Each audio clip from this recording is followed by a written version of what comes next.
CO2, le casse du siècle, documentaire, enquête réalisée par Gad Charbit et Jean-Louis Pérez, ou comment, en l'espace de quelques mois, vous venez de le voir, de novembre 2008 à juin 2009, une fraude à la TVA sur les quotas carbone a permis à des escrocs de détourner au bas mot 1,6 milliard d'euros en France et plus de 6 milliards en Europe. Du jamais vu. Mais depuis, quelles leçons a-t-on tiré de ce fameux casse du siècle? Eh bien, nous allons en débattre maintenant avec nos invités présents aujourd'hui sur ce plateau de Débat-Doc. Fabrice Arfi est avec nous. Bienvenue à vous, Fabrice Arfi. Vous êtes journaliste d'investigation, écrivain, co-responsable du pôle enquête du site Mediapart, en relation directe avec cette affaire. Nous vous devons ce livre, D'argent et de sang, le vrai roman de la mafia du CO2, ouvrage publié aux éditions du Seuil, un ouvrage qui a par ailleurs fait l'objet d'une adaptation en série télé, intitulée plus simplement D'argent et de sang, pour Canal+, et réalisé par Xavier Giannoli. C'était un vrai succès sur Canal+, cette série. Et votre dernier ouvrage s'intitule, lui, La troisième vie, lui aussi disponible au Seuil, l'histoire d'un dessinateur industriel roumain qui franchit le rideau de fer pour rejoindre la France. J'en dirai pas plus. C'est une histoire assez formidable. Également avec nous, Martin Boudot. Bienvenue à vous. Vous êtes journaliste et réalisateur de documentaires, dont les séries documentaires Vert de rage et Planet Killers, la traque mondiale de criminels environnementaux, dont le premier épisode était justement consacré à l'affaire qui nous concerne aujourd'hui. Christophe Perruot est enfin avec nous. Bienvenue à vous. Vous êtes magistrat et directeur de l'ONAF. Autrement dit, c'est l'Office national antifraude.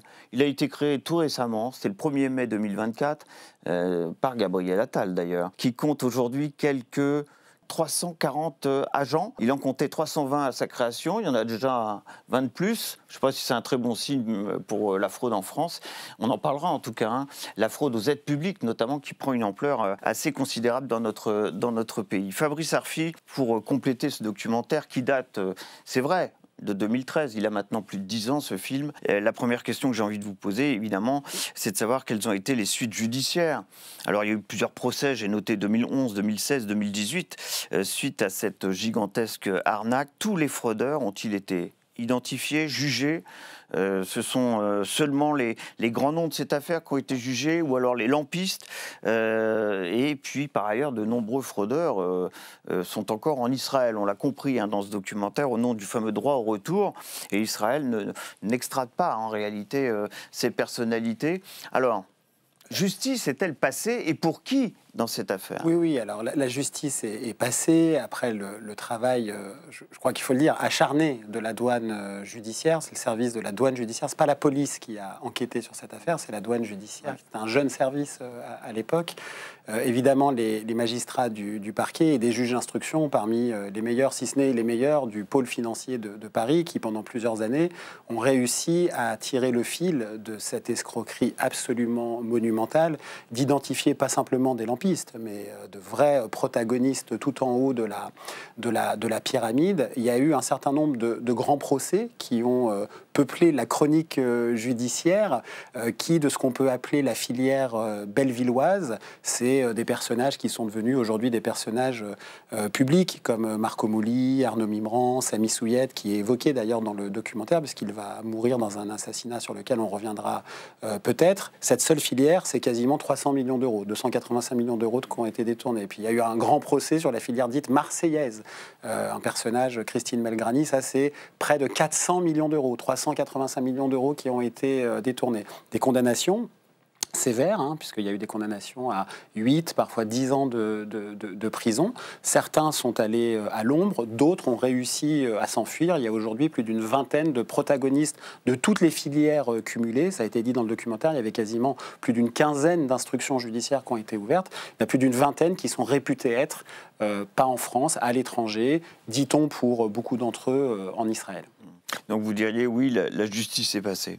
Oui, bien sûr, la justice est passée, mais alors ce qui est très intéressant, c'est que si on fait le cumul de tout l'argent qui a été détourné par toutes les filières qui ont été jugées, nous n'atteignons pas le chiffre de 1,6 milliard d'euros volés au nez et à la barbe de l'État, qui est indiqué par la Cour des comptes. Ça veut dire qu'il y a forcément des filières, des protagonistes et de l'argent qu'on n'a pas pu identifier et retrouver. Mais mine de rien, ce qui a été fait est tout sauf négligeable du point de vue de la justice. À qui a-t-on affaire en réalité dans cette affaire? On a envie de se poser la question, c'est pas toujours très clair, y compris pour ceux qui ont peut-être vu ce film à l'instant. De différentes bandes d'escrocs de Belleville, vous les avez évoquées, alors à Paris, à Marseille, issus de communautés séfarades tunisiennes pour la plupart d'entre eux, qui se connaissaient bien, qui se sont refilés le tuyau entre eux, ou alors est-ce qu'on a affaire à un véritable réseau international d'escrocs dans cette affaire? En fait, on a affaire à différentes personnalités, différents réseaux. Il y en a qui étaient habitués aux fraudes TVA. C'est une autre fraude TVA, c'est une opportunité. La fraude au carbone, avant, ils faisaient des fraudes à la TVA sur les téléphones portables, sur d'autres pratiques. Mais il y en a aussi pour qui ça va être une grande découverte. On parle notamment du réseau marseillais. Parmi les prévenus, on a une institutrice. Donc c'est quand même assez rare de voir ce genre de personnalité. Et c'est vrai qu'on va avoir différentes personnalités, différents profils, mais très souvent des réseaux qui sont déjà bien habitués à ce genre de fraude à la TVA. C'est notamment le cas du réseau de Belleville. Alors fraude en France, en Grande-Bretagne, au Danemark, aux Pays-Bas, en Espagne, en Italie. Et ces fraudeurs vont profiter justement de ces frontières, de différents dysfonctionnements en termes de communication entre différentes autorités allemandes, françaises, anglaises. Ça prend du temps, les commissions rogatoires, pour aussi profiter de ce genre de... Est-ce qu'elle est sous-estimée pour l'heure, cette fraude, vu les chiffres que j'ai recités, au bas mot 1,6 milliard d'euros en France, 6 milliards en Europe?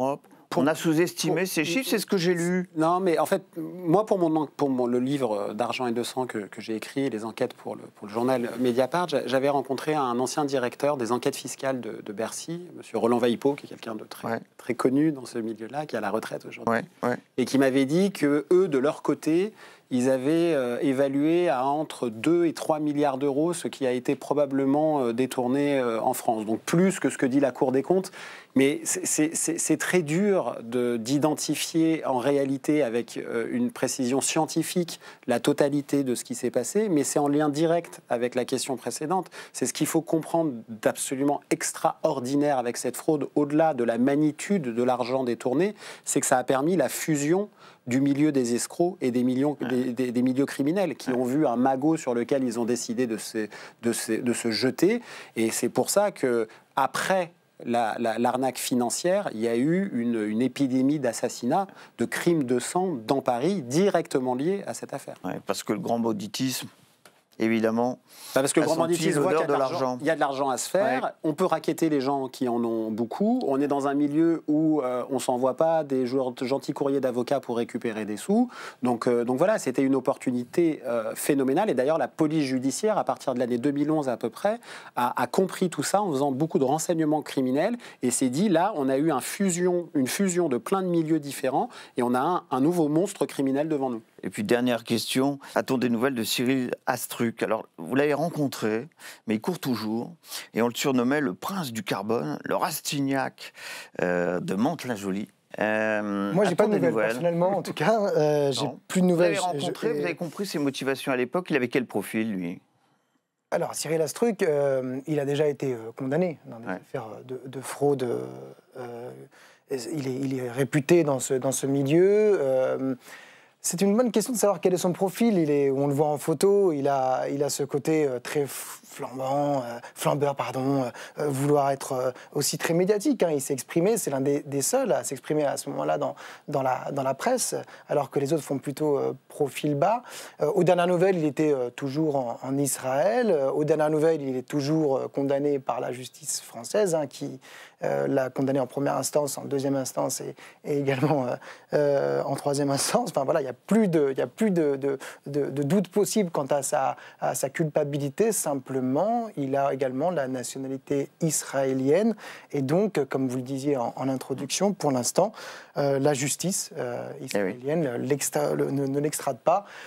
C'est pas tout à fait vrai que Israël ne peut pas extrader. En réalité, Israël peut extrader. C'est rarissime, mais ça arrive. La question est de savoir pourquoi il n'est pas extradé. Même question qu'à Fabrice Arfi. Est-ce qu'on connaît aujourd'hui la somme exacte détournée en France, en Europe? Vous savez, lorsqu'on parle de chiffres noirs, c'est qu'en matière de stupéfiants, de cambriolage, bon, à partir du moment où on n'a pas identifié les auteurs ou constaté les infractions, c'est difficile de se dire, entre nous, oui, le préjudice c'est de temps ou le montant, j'en sais rien. Ouais. Les chiffres sont astronomiques, quoi qu'il en soit. Est-ce que vous aviez déjà vu ça dans votre carrière? Est-ce que le fait de parler du casse du siècle, alors que c'est un siècle qui commence, hein, reste à venir, ça vous paraît justifié compte tenu de l'ampleur de cette fraude basique? Fraude à la TVA, c'est une fraude qui existe depuis la création de la TVA. Ça date maintenant. Tout à fait. Vous avez parfaitement raison.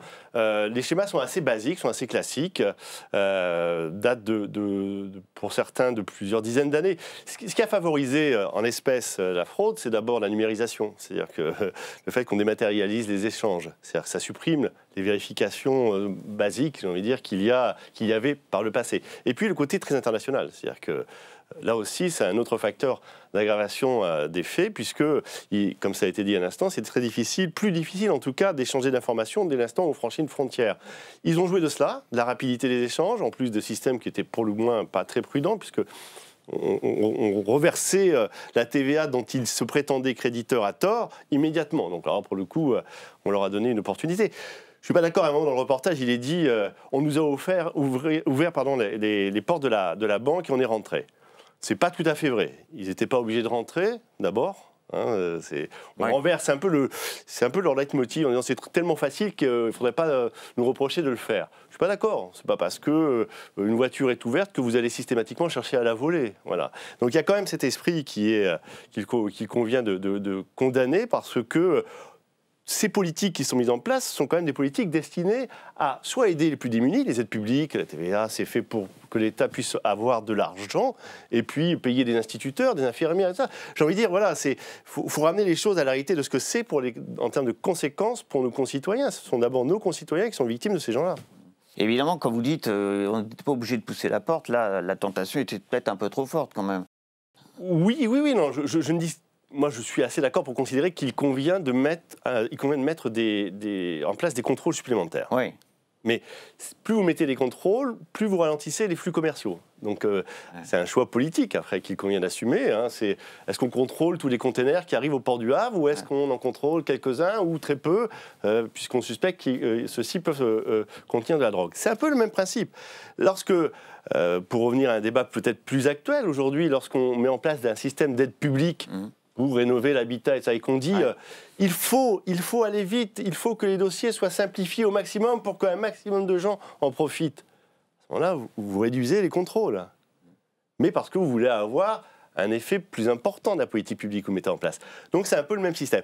Alors je voudrais juste apporter peut-être une précision sur l'ONAF dont vous disiez que le service que je dirige, qui compte effectivement 345 agents. Il existe depuis un certain nombre d'années, mais il y avait un autre nom. C'était la douane judiciaire dont M. Arfi vient de la fameuse douane judiciaire, qui était la première la résolution de cette affaire. Voilà. Et donc, ce sont les mêmes agents qui constituent le cœur de ce service que j'ai l'honneur de diriger. Finalement, cet office, il doit peut-être quelque chose à cette fameuse arnaque ? Ou l'inverse. Non, je n'oserais pas dire ça. C'est-à-dire qu'on existe aussi sur une quantité d'autres fraudes que celle qui a justifié à la fois le livre de M. Arfi et la série. Voilà. Alors, on a parlé des escrocs. On va voir un extrait sur ce fameux carrousel que vous évoquiez tout à l'heure, ce carrousel à la TVA. Et ensuite, on parlera peut-être des pare-feux qu'on aurait peut-être pu mettre en place. La plupart des escrocs français ont effectivement monté des sociétés dans plusieurs pays d'Europe. Cela leur permettait de faire tourner les stocks de CO2 en circuit fermé. Ils s'achetaient et se revendaient le gaz carbonique à eux-mêmes. Et à chaque fois qu'ils passaient par la France, ils détournaient la TVA. C'est ce qu'on appelle le système du carrousel. Il permet de multiplier les gains à toute vitesse et de façon gigantesque. On a parlé des escrocs, donc on va parler des instances qui auraient peut-être pu avoir un lieu de pare-feu, d'alerte, je ne sais pas comment on peut dire les choses. Dans ce documentaire, il est évoqué bien sûr la Caisse des dépôts, c'est elle qui décaisse cet argent dans cette fraude, au nom de l'État bien entendu. Tracfin, c'est la cellule anti-blanchiment du ministère des Finances, pour le dire peut-être assez simplement. Eux sont mis en cause dans cette affaire. Aurait-il pu tirer la sonnette d'alarme plus tôt? L'ont-ils fait dans les temps? Et qu'est-ce qui n'a pas fonctionné? On va dire pendant 6 mois, parce que c'est pendant ces 6 mois-là que la fraude aurait été la plus importante, entre octobre 2008 et juin 2009. Oui, il y a des éléments factuels qui permettent de répondre. Alors d'abord, ça a été dit tout à l'heure très justement, c'était un lieu commun des escrocs de dire en fait l'État a été un peu complice de tout ça. C'est pas vrai, l'État n'a pas été complice, mais ça ne veut pas dire pour autant qu'il n'y a pas eu des problèmes. Et d'ailleurs, ces problèmes, ils ont été très bien notifiés par la Cour des comptes, qui a fait un rapport en 2012 extrêmement dur sur ce que l'État, quand je dis l'État, c'est plusieurs institutions étatiques auraient pu faire pour empêcher ou en tout cas être alertés plus vite et plus diligents vis-à-vis de l'arnaque. Je rappelle que dès le mois de novembre 2008, il y a une réunion au ministère du Budget, dans le bureau du ministre du Budget de Éric Woerth, à l'époque. Monsieur Woerth, où la question est déjà posée en novembre 2008 de retirer la TVA du marché parce qu'on suspecte un système de fraude massif en cours. Il y a des documents qui le montrent. Ça n'aura lieu, la suspension, que 6 mois plus tard, au mois de juin 2009. Entre novembre 2008 et juin 2009, c'est le moment, et c'est très bien raconté dans le documentaire, on le voit avec les courbes, où l'escroquerie explose. Quant au rôle de Tracfin, la cellule de renseignement financier de Bercy, en fait, faut voir, c'est toujours dur de juger a posteriori. Eux, ils repèrent qu'il y a un problème, ils pensent que c'est plutôt du blanchiment d'argent sale et pas une fraude. Mais le travail du parquet de Paris et de la douane judiciaire va permettre de remettre l'église au milieu du village. Et évidemment, ce qui est comme le nez au milieu de la figure, c'est le rôle de la Caisse des dépôts et consignations de l'État, qui est une sorte de bras armé de la République et de l'État, d'un point de vue financier, si on veut, qui se retrouve au cœur de cette histoire et sur laquelle la Cour des comptes dit que, oui, il y a eu très peu de surveillance, énormément de formes de laxisme, je dirais pas de complaisance, mais de laxisme. N'importe qui pouvait commercer sur ce petit Wall Street environnemental avec des gens qui vendaient... Parce qu'on a oublié de citer un autre acteur, c'était Blue Nex, cette fameuse agence de cotation créée par l'État français. Dont l'État français était propriétaire à 40%. C'était aussi la bourse de New York qui était propriétaire pour le véritable trader. Pour le reste. Et en fait, moi, je pense qu'il y a une forme de cupidité, d'arrogance, entre guillemets, de la puissance publique. Ce que je veux dire par là, l'arrogance, c'est, au fond, c'est pas possible qu'on se fasse plumer par des gens qui ont arrêté l'école à 10 ans, de quoi on est en train de nous parler. Les premières auditions des responsables de la Caisse des dépôts dès 2009 par la douane judiciaire sont assez éloquents de ce point de vue-là, en disant bah non, on n'y avait pas pensé. Donc il y a une sorte de légèreté étatique. Et puis, c'est ce qui a été dit tout à l'heure, la volonté d'être efficace. Et donc d'être dans la guerre des bourses carbone en Europe, la France d'être le premier sur le podium avec celui qui a le plus de volume. Et donc quand on voit les volumes de commerce sur les quotas carbone, on est très content. Et par ailleurs, on est un peu intéressé aussi financièrement là-dessus. Mais ça ne fait pas du tout une complexité. Mais en revanche, quand après le temps a passé et on regarde cette escroquerie quand même, les quotas carbone, c'est l'illusion de la marchandise, un quota.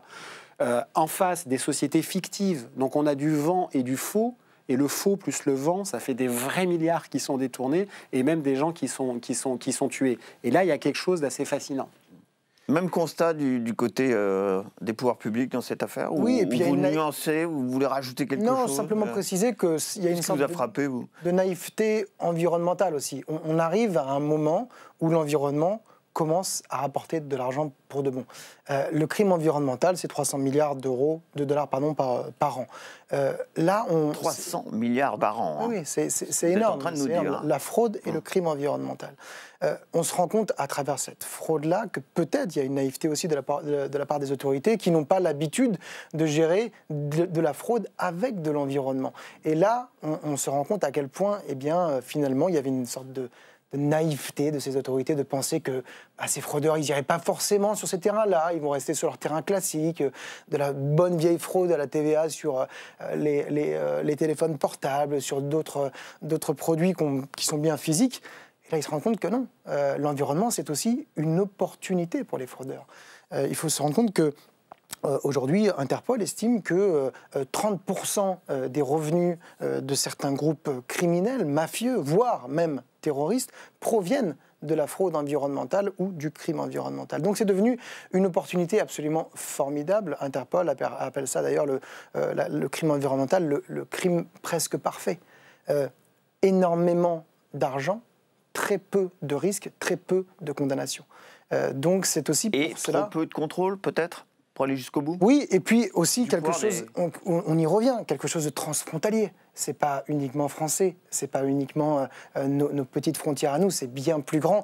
Et là-dessus, on a encore du travail à faire sur la communication, la collaboration entre les différentes autorités. Interpol, dans cette affaire, a pleinement joué son rôle Interpol, aux côtés des instances françaises. En réalité, Interpol, là-dessus, est prévenu très tard, surtout sur les notices rouges. Interpol va avoir du sens à partir du moment où les autorités françaises, notamment, vont émettre des mandats d'arrêt. Interpol se retrouve avec ces notices rouges qui sont, pour le coup, assez efficaces, qui, comme faut le rappeler, ne vous permettent pas de voyager dans le monde entier et donc, quand même, vous complexifient vos opérations frauduleuses potentiellement. Mais Interpol, un peu à l'image des autorités françaises, là, on parlait de la Banque des dépôts tout à l'heure, la Caisse des dépôts, pardon, va se retrouver un peu aussi en queue de wagon sur cette histoire, va pas pouvoir, ne va intervenir finalement qu'après la fraude en réalité. Alors, par rapport aux acteurs qui étaient mis en cause, dans ce fameux rapport de la Cour des comptes, notamment, Blue Next, pour le coup, la Caisse des dépôts, bien sûr, et Tracfin. Là encore, avec un peu de recul, qu'est-ce qui n'a pas fonctionné? Qu'est-ce qui aurait pu mieux fonctionner? Et qu'est-ce que peut-être a été mis en place face à ce même type d'affaires depuis cette affaire pour, un tant soit peu, arranger les choses?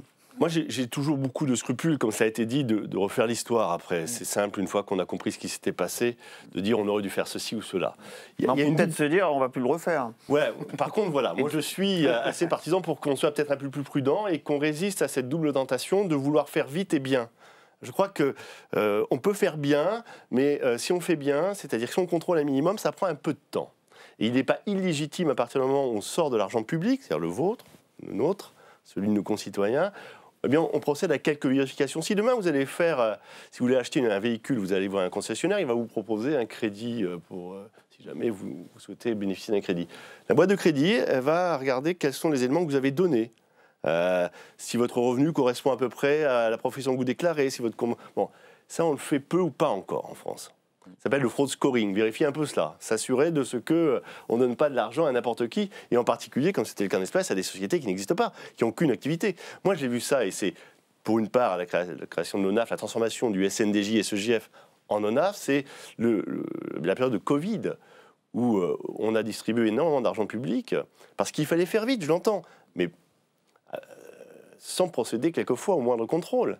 Sur le chômage partiel, des sociétés qui n'avaient pas un salarié, qui n'avaient jamais déclaré un salarié, et qui du jour au lendemain prétendaient avoir 100, 200 salariés, et qui 48 heures après voyaient sur leur compte, qui était un compte de néobanque, se voir verser de l'argent public à hauteur du traitement, du salaire de ces 100 ou 120 salariés.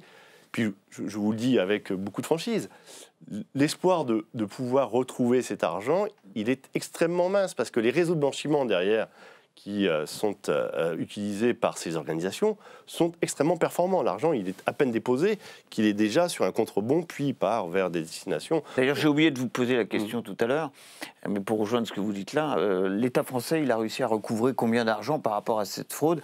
Avec cet argent, souvent sur des comptes offshore, comme vous venez de le dire, difficile à retrouver? Assez peu. Il y a des gens qui sont condamnés à rembourser ce qu'ils sont censés, ce dont ils ont bénéficié, en tout cas. Mais je sais pour ma part, je pense assez peu. Je pense que, et pour répondre à l'autre question que vous posiez, est-ce qu'on s'améliore? Je pense qu'on est en train de prendre conscience, parce qu'aujourd'hui, ce que vous disiez tout à l'heure, M. Arfi, c'est que ça fait prendre conscience à un milieu plus classique aussi qu'il pouvait aussi s'attaquer à ces aides publiques. Et on voit aujourd'hui que, d'une manière systémique, toutes les aides publiques, les subventions, les financements publics sont l'objet d'attaques de la part des organisations criminelles. Je dis bien toutes, dans des proportions sidérantes. On va y revenir tout de suite. Simplement, cette fameuse fraude à la TVA. La TVA, je crois que c'est la première rentrée fiscale en France. C'est une révolution française, c'est une invention française copiée dans le monde entier. On voit en partie, je crois, à Valéry Giscard d'Estaing. Oui, c'était un ancien haut fonctionnaire de Valéry Giscard d'Estaing au Trésor qui a inventé la TVA. Sur cette fraude à la TVA, classique s'il en est, alors, aujourd'hui, plus globalement, est-ce qu'on a fait des progrès? Sur ce type de fraude, je pense qu'on a fait des progrès, mais on constate encore sur la TVA des fraudes très très importantes. Intracommunautaire, classiquement des réseaux qui achètent des voitures de luxe en Allemagne et qui, à l'aide de fausses factures, prétendent avoir acquitté la TVA et en fait n'acquittent jamais la TVA. C'est assez classique, mais peut-être le plus important, c'est aussi les importations chinoises, j'ai envie de vous dire. C'est ces containers qui arrivent dans des ports européens et à destination soi-disant de la France, où on déclare 10 alors qu'il y a 100 dans le container, donc on paye la TVA sur 10 et pas sur 100. Ou mieux, on ne paye pas de la TVA, puisqu'il y a un régime en France, enfin au sein de l'Union européenne, qui permet de ne payer la TVA que dans le pays de destination. Or, entre l'arrivée du container dans le port du Pirée, par exemple, qui est destiné, soi-disant, à une entreprise d'Orléans, eh bien, le container va se perdre. Et puis, parce que la société Orléans n'existe pas, la société qui a importé le conteneur, et que le conteneur, en fait, il n'est pas perdu pour tout le monde. Il est perdu, il va se retrouver notamment au CIFA d'Aubervilliers, à certains endroits comme ça, où ça va inonder le marché français en fraude de tout droit de douane, droit de TVA, et donc ça, ce sont des sommes considérables. Alors, vous parliez des fraudes aux aides publiques. Et c'est vrai que certains magistrats, aujourd'hui, parlent d'une industrialisation de cette fraude. Le terme est fort. C'est aussi ce que vous constatez. C'est une véritable industrialisation, cette fraude aux aides publiques aujourd'hui en France. Et si oui, dans quel domaine en particulier? L'argent public est en soi une géographie qui attire beaucoup de désirs noirs, pas que de fraudeurs. Nous avons dans notre pays de très hauts responsables politiques qui ont été condamnés définitivement par la justice pour avoir détourné de l'argent public. Ce que je veux dire par là, c'est qu'il y a en effet l'idée que l'argent public et les aides publiques, on peut en devenir propriétaire et que payer ses impôts, d'une certaine manière, ce serait voler sa famille. Voilà. Et donc, cet état d'esprit-là fait que, en effet, il y a toute une camarilla d'escrocs qui, depuis des décennies, regardent le journal officiel, suivent les débats politiques à l'Assemblée, à la Commission européenne, et partout où ils voient un nouveau régime d'aide publique, les certificats d'économie d'énergie, on l'a évoqué sur d'autres, et ben en fait, parce que le principe d'un escroc, c'est la séduction. Mettre en place des systèmes de séduction malins, quand bien même la plupart d'entre eux ont arrêté l'école très tôt, et ça n'est pas en fait le débat, c'est là où il y a quelque chose de conceptuel qu'il faut quand même accepter, arrivent à s'infiltrer dans les interstices des législations, de la réglementation monumentale entre l'Europe et la France, et à jouer, ils sont forts de la faiblesse de la législation pour récupérer des millions, des dizaines de millions, parfois des centaines de millions d'euros sur des arnaques. Est-ce que nous sommes plus forts en matière de fraude à l'argent public et aux aides publiques en France qu'ailleurs en Europe? On a des points de référence? Alors moi, je ne suis pas arbitre des élégances européennes, mais je pense que ça a été très bien dit tout à l'heure, c'est qu'il y a quand même des prises de conscience étatiques qui permettent de se dire « wow ». En fait, dans une époque... L'histoire du carbone, c'est une très belle histoire, très grande histoire sur la vitesse. C'est une histoire sur la vitesse, en réalité. Les virements se faisaient minutes. L'État faisait des virements minutes à des escrocs dans ce qu'ils appelaient des pays fatigués, parfois des places offshore. Et en face, quand la justice, elle décide d'enquêter, faire une commission rogatoire à l'international, ça prend des mois, parfois des années. Donc il faut voir conceptuellement ce que ça veut dire. Il y a des gens qui volent de l'argent en quelques secondes grâce au numérique, et il y a des policiers, des douaniers, des magistrats qui leur courent après, pour lesquels ça prend des années pour essayer de documenter tout ça. Et je crois que pour éviter de se retrouver dans ce type de situation, la puissance publique essaye, je ne dis pas qu'elle y arrive, et je ne sais pas, encore une fois, d'éviter que cela n'ait lieu, plutôt que d'intervenir après. Quand on regarde de plus près concernant les aides de l'État qui font l'objet de fraude, ce sont lesquelles en priorité aujourd'hui en France pour qu'on comprenne bien? Non, on en a parlé tout à l'heure. Vous l'avez évoqué assez rapidement, la question de la modernisation de l'habitat. Donc ça va être... Donc la Priv-Rénov, par exemple. Voilà, ce genre de choses. Voilà, ça a été assez bien documenté. Tout ce qui est en lien, évidemment, avec l'énergie, c'est des genres de choses sur lesquelles les fraudeurs, parfois c'est des petites fraudes, mais qui, en fait, cumulées, s'avèrent être assez importantes. Encore une fois, il y a toujours cette idée que, finalement, c'est de l'argent public, donc c'est pas vraiment volé. Vous voyez, c'est ce côté un petit peu flou, derrière lequel les fraudeurs se cachent assez facilement. C'est chouette de se dire, bon, j'ai pas volé X ou Y, mais c'est l'État, donc c'est pas vraiment quelqu'un. En réalité, c'est nous tous. c'est nous tous qui sommes touchés, et en particulier les plus précaires. Donc c'est vrai qu'en ce moment, voilà, les fraudes, elles vont beaucoup sur ces questions de modernisation de l'habitat. On a tous eu des textos, des coups de téléphone de ces fraudeurs qui nous disent vous êtes éligible à X, vous êtes éligible à Y. Il faut particulièrement être vigilant sur ces questions-là. À l'ONAF, aujourd'hui, sans révéler des secrets d'État, hein, évidemment, j'imagine, quelles sont les fraudes qui méritent le plus d'attention et le plus de travail de la part de votre office aujourd'hui? Alors, au-delà de la TVA, c'est ce qui a été dit, MaPrimeRénov', les certificats d'économie d'énergie, les CPF, compte... Le CPF, il faut préciser ce que c'est. Alors, c'est compte professionnel de formation, non? Professionnels de formation qui sont beaucoup attaqués.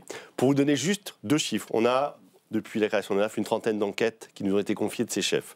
Alors que pour escroquerie, certificat d'économie d'énergie, le CPF et puis MaPrimeRénov'. On a caractérisé d'ores et déjà 250 millions d'euros d'argent qui ont été donnés à des organisations criminelles du chef de ces 30 enquêtes, simplement. 250 millions d'euros qui ont été donnés. Donc vous voyez, il y a encore des progrès à faire, c'est considérable. Et c'est qu'une petite partie du phénomène, parce que nous ne sommes saisis que des faits qui sont remontés, et très peu, 30 enquêtes, 250 millions d'euros.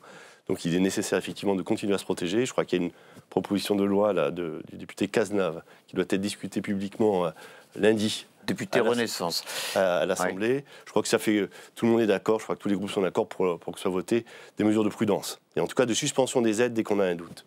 Et sur cette fameuse fraude au CPF, hein, ceux qui réalisent ces fraudes sont surnommés petits frères du carbone. Donc cette affaire continue. Mais parce qu'elle a quelque chose de... Elle a quelque chose dans ces milieux-là, elle a quelque chose de légendaire, en fait. Voilà. Et en plus, on est face à des gens qui ont décidé d'être à la fois les acteurs, les scénaristes et les réalisateurs de leur propre vie, et qu'il y a cette médiatisation, y compris des documentaires, des séries, etc. Évidemment, ils impriment l'imaginaire populaire, et c'est pour ça qu'il est très important de dire que ce ne sont pas des Robins des Bois. Il y a peut-être quelque chose de fascinant dans la manière d'avoir dupé les cerveaux les mieux construits de la haute administration, très bien, mais il n'y a pas de romantisation à avoir, parce qu'il y a beaucoup de malheurs, il y a beaucoup de vols autour de ces gens, et il y a même de la mort. Il y a même de la mort. Je rappelle qu'il y a quand même une affaire qui est toujours à l'instruction, qui est en fin d'instruction, où 3 assassinats et meurtres en bande organisée directement liés à l'affaire du carbone valent à un des responsables de la filière bellevilloise d'être mis en examen et peut-être d'être renvoyé, on verra, et il est évidemment présumé innocent. Mais ce que je veux dire par là, c'est que ça ne rigole pas. Voilà. Et donc l'aspect un peu... fantaisie, fantasque d'un Marco Mouli ou je ne sais quoi, derrière, c'est très sombre. Ce sera le mot de la fin. Merci vraiment à tous les 3 d'être venus nous parler de cette fameuse fraude carbone aujourd'hui. Ce casse du siècle, on verra s'il sera battu dans le reste du siècle qui nous reste à vivre. Vos réactions, ça sera sur #Débadoc, bien entendu. Nos invités seront d'ailleurs là pour réagir à ce que seront vos réactions. À mon avis, elles risquent d'être nombreuses. Merci à Victoria Bellé qui m'a aidé à préparer cette émission. Mention spéciale à Félicité Gavalda sur cette émission. Elle s'est passionnée pour cette affaire. Je vous donne rendez-vous pour un prochain Débadoc à la même place, bien sûr, à la même heure, et toujours avec son documentaire et son débat. À très bientôt.